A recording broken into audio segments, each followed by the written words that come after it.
ही आवडते का?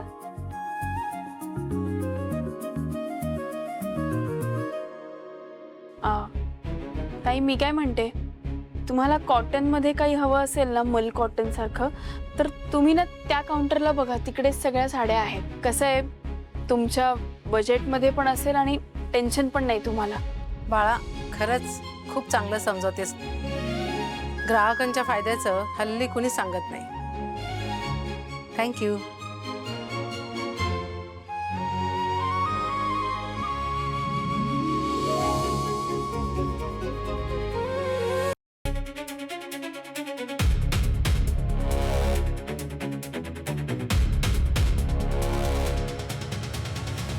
एक मिनिट, काय करताय तुम्ही? काय चाललंय तुमचं? तुम्ही साड्या का फेकल्या अशा? मी आलो ना, 1 मिनिट.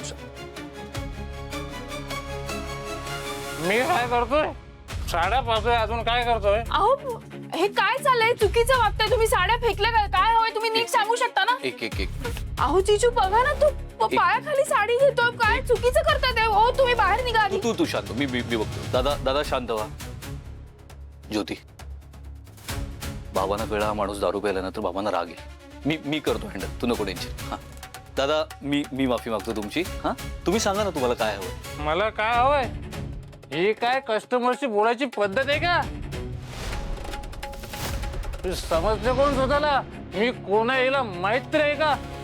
हे बघा, तुम्ही जास्त बोलताय. तुम्ही बाहेर व्हा आधी. ज्योती, आपण कस्टमरशी असं नाही बोलू शकत. कस्टमर देवासमान असतो. मी करतो हँडल. थांब दादा, मी माफी मागतो तिच्या वतीनं. तुम्ही मला सांगा ना काय हवंय. जीजू, तुम्ही का माफी मागताय? एक तर आपलं काही चुकलेलं नाहीये, त्यांचं चुकलं. त्यांना आधी बाहेर काढा. तो चुकीचा माणूस आहे फार. तू शांत हो. हिला परत कामावरून काढून टाका. अरे काय? अहो, तुम्ही हे काय करताय? दादा, तुम्ही शांत व्हा. असं नका करू. मी तुम्हाला काढून टाका. मी तुम्हाला आता शेवटचं सांगते, इथून लवकरात लवकर निघा. तुम्ही खूप चुकीचं वागताय. ज्योती, एवढ्या रूडली नाही बोलू शकत. आपल्या दुकानाचे काही नियम आहेत. ऐक माझं, शांत हो. मान्य दादा, आहे, तुम्ही काही नियम असतात आणि कस्टमर आपले देवासारखे असतात आणि ते असायलाच पाहिजेत. पण आपलं हे दुकान पण मंदिरच आहे ना. मग या मंदिरात येऊन जर या मंदिराचं पावित्र्य कोणीतरी नष्ट करणार असेल तर त्याला मंदिरात येऊ न दिलेलंच बरं. अगदी बरोबर बोलली ज्योती. नाही, ग्राहक हा देवासमानच असतो, पण नेमका कुठला ग्राहक देवासमान आहे हे सुद्धा ओळखता यायला हवं.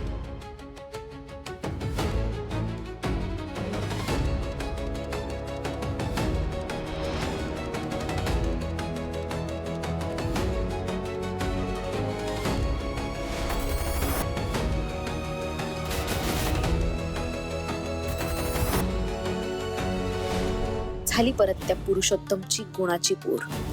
इथे आली आणि आल्या आल्या त्या पुरुषोत्तमला आपल्या बाजूने करून घेतलं हिने. खूप चुकीचं करतेस तू ज्योती. मला हे अजिबात आवडत नाही.